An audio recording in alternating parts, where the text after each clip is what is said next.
I want to bring in now Jennifer Kearns. She's a contributor for the Daily Caller and The Hill. I know you have a lot of thoughts on some things. I'm going to try to get to as quick as possible. I'm going to show the folks at home, some video of a Los Angeles skateboard park. This was in Venice Beach, I believe, where officials, are dumping tons of sand to stop people from skating. Skating's not a team sport. You can get in there just by yourself. How does this help, Jennifer?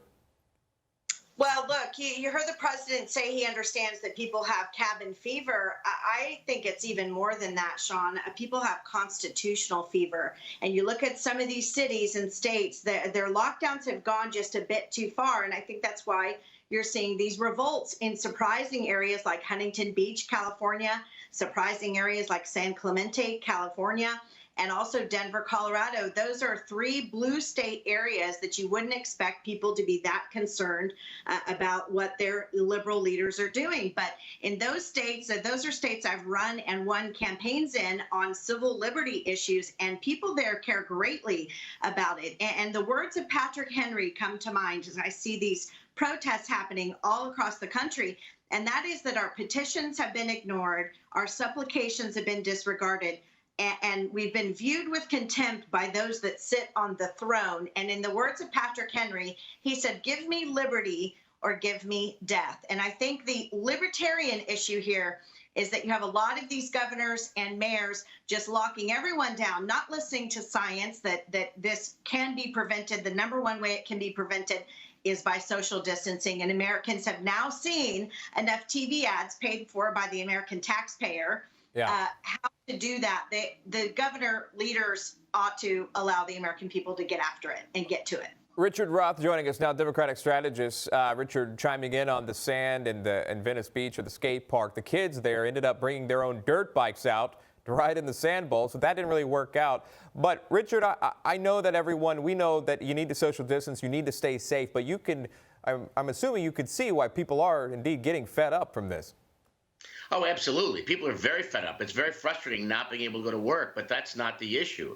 The issue is, the Harvard study came out 2 days ago. We need 500 to 700,000 tests a day in the country so we can then test and trace. This is not Patrick Henry. This is, if you give me liberty, we may have death. That's the difference here. And that's because we need to have testing. The Harvard study came out 500 to 700,000 tests a day. We have 146,000 tests a day. We are so far behind. We are behind several countries. If you take the testing per million people, we are behind Spain, we are behind Germany, we're behind Canada. We have to get the testing up. Once we have the testing, which the governors now are pleading for help with, we will then be able to know, we'll have testing and tracing. We can then decide what to do. The concern that every governor has, including Republican governors, this is not a Democratic Republican issue.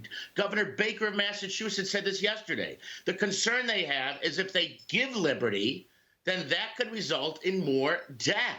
That's exactly what Baker said. That's what the governor of Texas said. That's the governor of West Virginia said. They're all Republicans. This is an American issue. We have to increase testing and tracing. Jennifer, go ahead.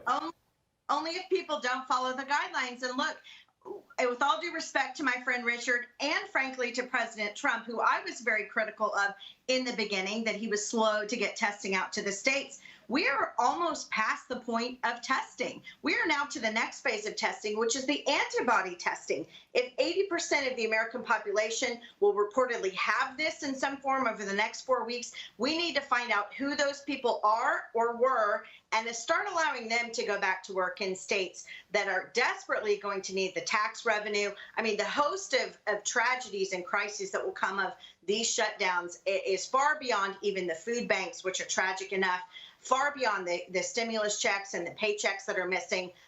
It's going to go deep into the fall and deep into next year as these city and county governments have no revenue to then provide basic city services. I agree with Jen. We are almost at the point of testing. The problem is almost isn't good enough. We're just not good enough. We are 1/3 of the tests required to go back to work. That's what the Harvard study says. This is not a Democratic, not a conservative, not a liberal issue. We need 500,000 tests a day. We have 146,000 tests a day. We need to get there, because once we're there, we will be able to follow it and track it, and we will be able to know how bad it is and how much it'll spread. Without that, putting them back to work is a huge risk. And the biggest concern I have, I know Trump wants them to go back to work, and I agree with that.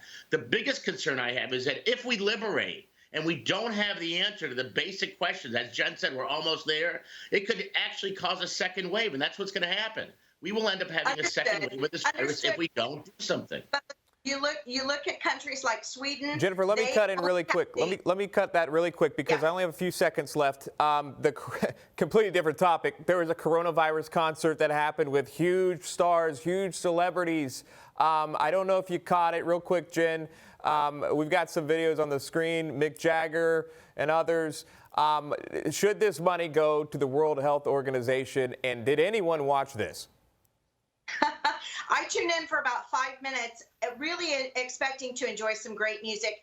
Completely disappointed, as many Americans were, to find out that the proceeds were going to the World Health Organization, who covered for China, and according to the Hudson Institute, a reputable firm, is responsible for 95% of the deaths because they didn't tell and share what was going on in China. Look, this money should go to the frontline healthcare workers, the frontline law enforcement workers, and it should go to food pantries across America and even other countries. I'm not even opposed to that, but it should not go to a corrupt bureaucracy like the World Health Organization, who already gets $2 billion annually to run their corrupt program. They should demand. Jen lives in a different neighborhood. Last comment, Richard, go ahead. Everyone that I know watches Paul McCartney, watches Mick Jagger, watches Lady Gaga. The numbers were off the charts on how many people watch it. Not only were there amazing artists on it, but it was on every major network, so you couldn't watch anything else. So the numbers that we're watching were off the charts. As far as the World Health Organization goes, let's pause that. Right now, we are dealing with a dilemma. Let's not be political. Let's see how we can solve the problem.